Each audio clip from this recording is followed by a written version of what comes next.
Hello and welcome back. So this calculator has been working for a week or so now, and I found myself actually reaching for its calculator function at work a few times. I almost forgot how nice a dedicated calculator can be in use. But today is the time to properly open it up and inspect the condition inside. To help with that, I found the service manual on the net. It is a fairly comprehensive document, both with parts list and diagnostics, flowcharts, and also with complete schematics of the system. And that, in my mind, makes it a proper computer. A lot of very nice modern computers, most of them, don't have really any sort of repair document like that. Not for component level repair. Here you can even see original prices in yuans for the components. That's been in January 1989. VX552 is apparently its internal product code. What we start with is disassembly. So it suggests I remove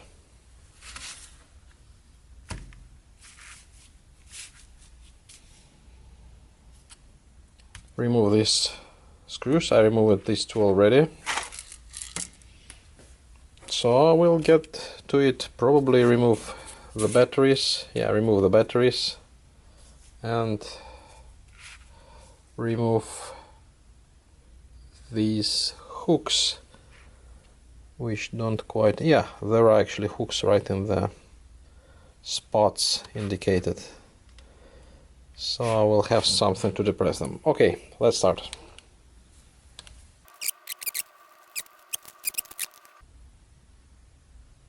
Alright. Now I need a flat screwdriver on these three tabs. This is going to be interesting.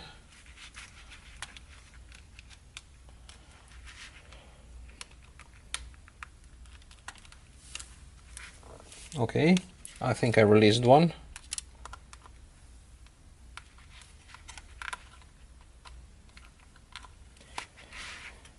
It's always a bit of hardship with these old plastic cases. I don't really want to ruin any of the tabs.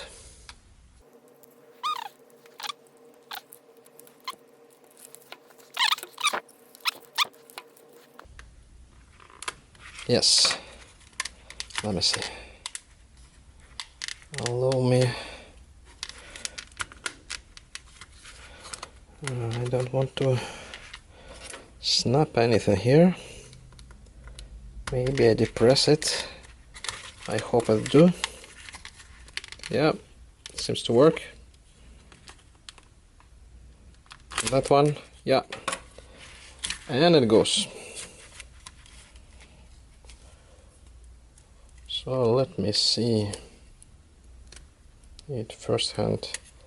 There is some flex cable. Too early to open perhaps. There is step 3 and 4 and 5. So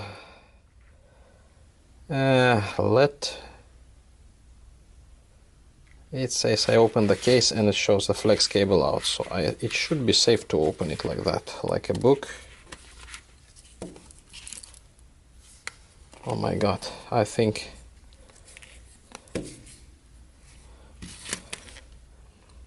one of the grounding springs fell off, and there are several more of them. I should have took notice where they are installed, but oh well. Let me see. Right, here we go. So two parts now. The main board with perhaps processor on the bottom. Oh no, this one is actually the CPU. It's a Hitachi-owned microcontroller, specially made for calculators. It's been widely used by Casio in the time. Yeah, we have display and keyboard up there. So what would be our next step?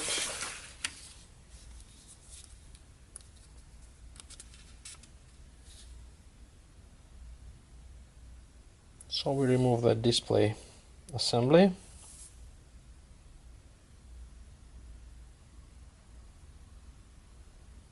And disconnect the connector by the iron. I assume they mean to desolder it while lifting the PCB. Interesting. I don't really want to desolder anything here. Kind of finicky, and it feels a bit crusty. But in terms of water damage, I don't really see anything. Although this corner has been, yeah, this is where the screw is stuck. I'll have to remove it later. But okay, let's follow the instruction.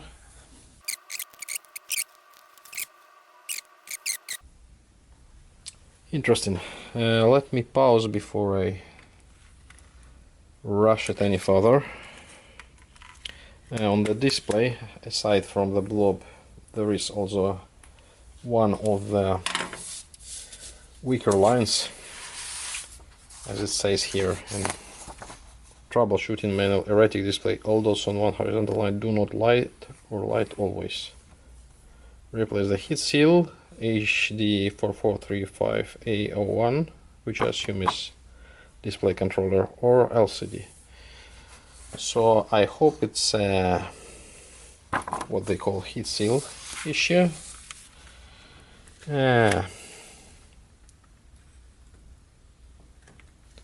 Remarkable. The back side is all patched up. I'm not sure how easy it is to remove the thing at all. There is one screw hidden, but I think I can access it without removing the display. Though I still want to remove this display. It's a bit of a dilemma. Here is a more of those grounding springs interacting with the back. Okay, I'm not quite ready to desolder the thing.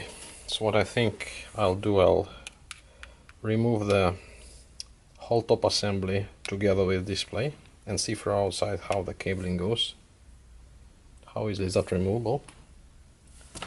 So fill with 0 time again.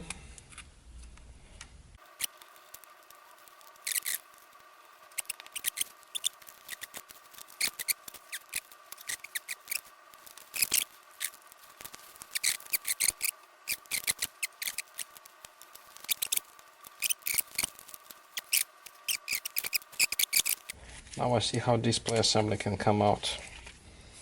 I need still to desolder the speaker so that display can fold out. Bear with me for a second. Alright, so I desoldered the piezo buzzer. I don't think polarity matters here, but I just put a dash of red on the wire for the sake of authenticity in reassembly. Yeah, that's the blob and some other discoloration on the side here. It's a bit dirty, and it does look like this whatever blob is an upper layer. Underneath is one of display controller chips. There are 3 of them. I think one is for overall line control and 2 control half horizontal segments of the display. So if you have horizontal streak line problem, it's one chip. If it's vertical, that's one of the other chips according to the diagram. I have a line, a bit weak line across the pixels, so I hope it can be solved with a bit of just maintenance around it, but we'll see. Before I separate the PCB, yeah, it appears it's just a few layers of tape holding it together. We'll go around and remove this seal. It's a sheet with carbon contacts, and yep, it's a kind of rubber dome keyboard underneath. So plan is simple. We separate this out here. Here's another set of contacts that will give a good wash to, and naturally the rubber and all components under would have to take a bath. And we'll see what can we do about the polycarbonate insert here. It looks like it was over molded. It's not, or glued in, or not anyway is removable, but we'll have a look. Also, I need to remove this stuck screw in the corner. Why is there oxidation here? Especially in this corner, I'm still not certain. All I can notice is that speaker contacts are here. Could they have anything to do with that? These terminals? I don't know. And yeah, another job would be handling the display. I would have to have a look at this capacitor, if that's okay and alive. Maybe remove it, maybe not. There's another electrolytic here. Yeah, give it a clean. Lift this PCB as well. So let's get it to the bone. First we remove this crossbar. Appears to be a piece of millet aluminium. This is removed by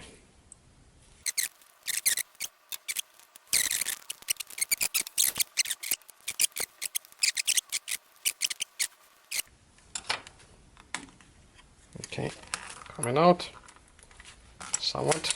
Yeah, there was a dab of glue, so worth being careful.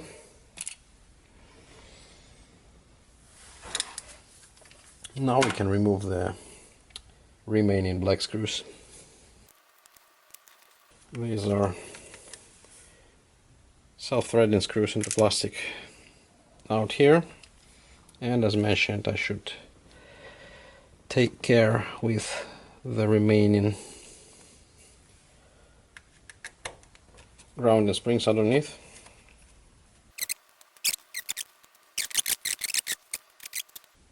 It's like a puzzle. Yeah, electric connector for power. Ain't getting much power with this one, because if we zoom in, it's rusted like wow. It needs a decent cleaning job. It's a normal barrel jack connector, 7 volt, but it's dirty as hell. Right, the springs, where did they go? Yeah, 1, 2, 4 is the connector with sliding over these contact surfaces up and down. It's in pretty bad shape, you see. One wing of it rusted away. Yeah, that thing has seen a lot. It's clean here, relatively. I'm not gonna leave the ROM shield. I'll probably give it a decent bath though in alcohol anyway. And Here is our memory, I guess. Yeah, I think that one is RAM, and this is probably ROM chip. The memory specified is, yeah, HM Hitachi memory, I guess, 62256 LFP 15SL. It has to be 32x8 chip. And that suggests me that you don't really need the RP33 module, expansion module for it. You can just find the corresponding chip and drop it on here. Maybe that's what we also should do. But for now it's cleaning time. Right, so this is what we do now.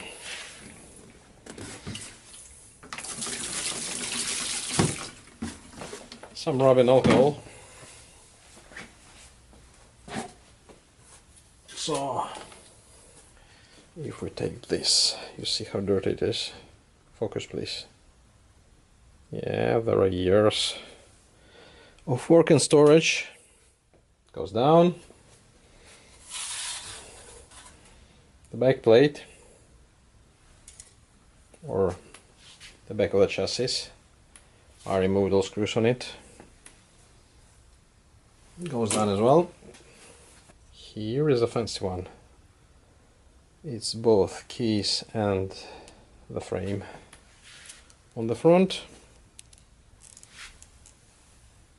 keys gone and so on. It will be a bit of a pain to reassemble, but that has to be done.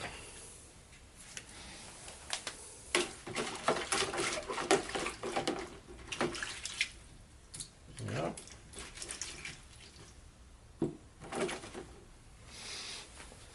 While at it, this takes a bath as well. A bit shorter one, because it has a sticker on the back. I don't want it to separate completely, but at the same time it really needs a scrub. Right, that's phase one. These are not fine electronic components, so drying 98% alcohol isn't really any trouble on those. Nonetheless, I will give them probably isopropyl spray afterwards, just that the bulk alcohol is so cheap here in Norway, there is no point using isopropanol for that. So let me find a toothbrush.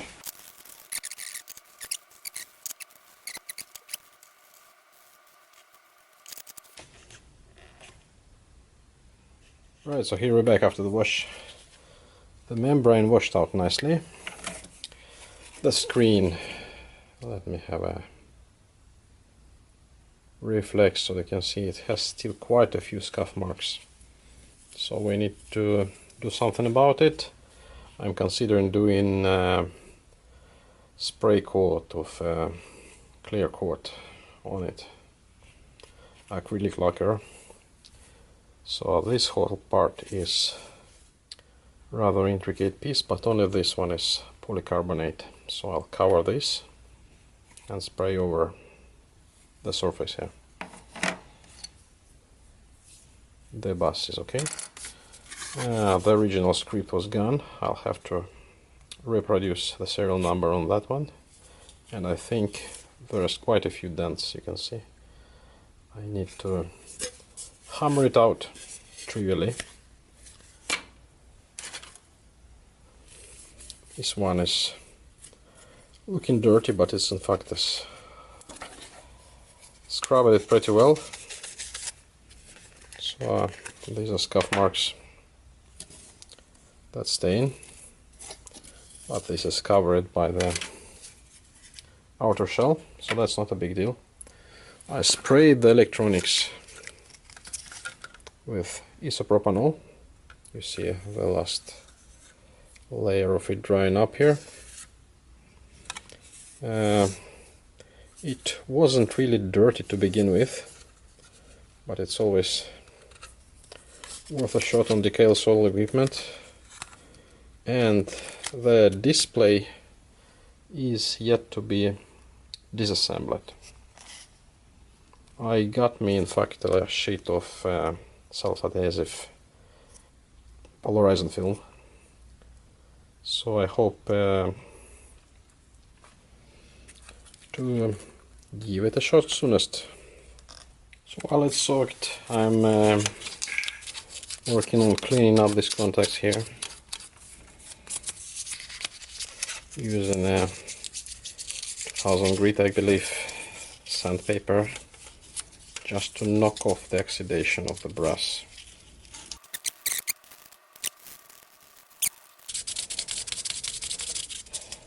That's gonna work.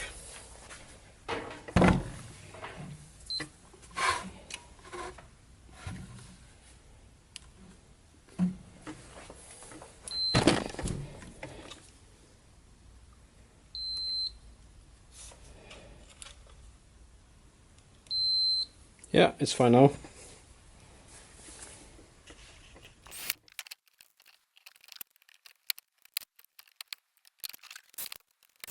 Right, we check in M1.6 tap to clean up the thread. After all, I could extract with a drill bit.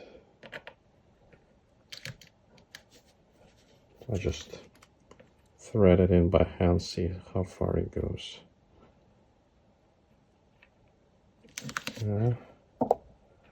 It goes pretty far actually. Should be careful, it's a small tap, I don't want it broken tap. In addition to everything here. So what we're gonna do, we put it in a small chuck. That'll give me a better grip, while still plenty of control over it.